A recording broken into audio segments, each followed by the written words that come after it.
And, when we first came out with this, it was last year we got our CLIA waiver in June. CLIA waiver just means that our urine dip card test it's FDA cleared first and foremost, but it just means that it's easy enough for anybody to administer and it's as accurate as a lab. So, but when we started, getting our CLIA waiver and everything, we went to the Trump campaign because we knew what he was going to do with the border and be tough on the border. And we met with Laura Trump, who was the head of the RNC at this point in time. And, she loved it. She loved everything about it. She said it's going to completely change the game. But she had a concern. She said, I don't want to sound like a San Francisco Democrat. We were, giving these things out of a vending machine. And Right. I do understand that 100%. But when it comes down to it, you have to realize that people are going to do what they do. We can't be naive enough in any way, shape, or form to think that we are going to cure addiction. Only God can cure addiction, and that's coming through a person. So, they actually have to want to get better. They have to want to beat this addiction. And, we've done so many studies on this, Jamie, to where, we find that a very small amount of individuals actually want to use fentanyl. A very small amount seek it out. And those are the ones that are so far gone in their addiction that they really can't even feel heroin anymore. And these are the ones that actually will excuse me, they will change their addiction over to fentanyl. If they're an opioid addict or opiate, they know they're not going to get tested while they're on probation and parole because it's too expensive. So they will find a way to switch over to fentanyl. And that's generally what you see in the media when they say overdoses. 85+% of those are actual poisonings that people didn't know they were ingesting fentanyl. Under 15% of these people are not seeking to use fentanyl, and they have no idea if it's there in their substance or not, which is why we designed the harm reduction tests.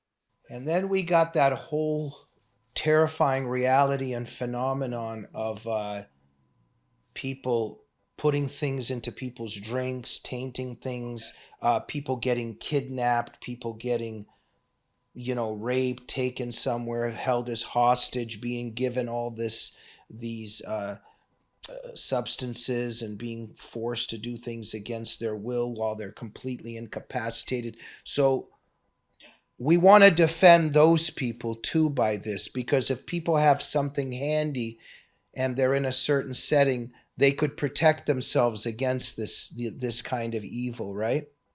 Oh, absolutely. And that's one thing that you don't hear much in the media is how they never talk about how prevalent fentanyl is in drug trafficking. Uh-huh. And you hit it on the head. First and foremost, it incapacitates. You could put this onto a dollar bill with a little bit of water or something that will seep into your skin. You could put it Yeah. on door handles. You can certainly put it into drinks and into food, even. I mean, you could do anything with this. And once you have that person, incapacitated, then you get them hooked and they'll do whatever you want them to do. Yeah. It's absolutely unbelievable that people don't talk about that. I commend you for bringing that up. Yeah. Sometimes I've had some people in my life that say, "Hey, Jamie, I made you a great meal and brought it for you," and thank you very much. Kind of just throw it into the garbage, and then I tell them it really tasted great.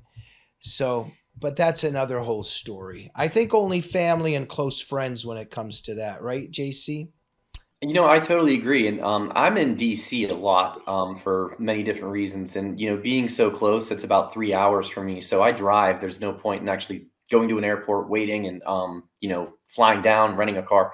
But long story short on this is, the last time we went down, I had my fiance with me, and I had one of the worst backaches and worst headaches that I've ever had in my entire life. I mean, to the point where I couldn't even basically see to drive anymore. So we pulled over, we went to a Subway. We thought we could find like a drugstore or something, or just a pharmacy of some kind, so I could get some type of you know, uh, Tylenol, ibuprofen, something of that nature. And the person that was working at Subway said, "Well, no, there's nothing around here, but here's some Tylenol." I wouldn't, I really wouldn't take it, and Yeah. that's like, 20 years ago it would be okay, but now it's just the age of innocence is gone. That's why you're seeing children as young as, well, very accidentally. We just had one in Pittsburgh where they basically killed a 9-month old baby. It was grandparents that were watching it. the grandmother dropped a stamp bag and the baby ended up eating it. But you're seeing kids as young as 8 or 10 years old trying what they think is a pill, and it's taking their life. And then again, these are the individuals that are actually getting reported as overdoses, which is absolutely insane. You're not going to see an 8-year-old overdosing on a drug. It's completely accidental. But Yeah. that's the thing. These first time mistakes should never be fatal. The best harm reduction is certainly not doing drugs in any way, shape, or form. And the awareness. Schools, parents need to certainly teach, but they also have to understand. I mean, I've met thousands of parents who are incredibly great parents that lost their children, multiple children, to this because peer pressure, you know, trying something. And if they just have this one little test strip that does not in Yeah. any way, shape, or form alter their substance, they would still be here today.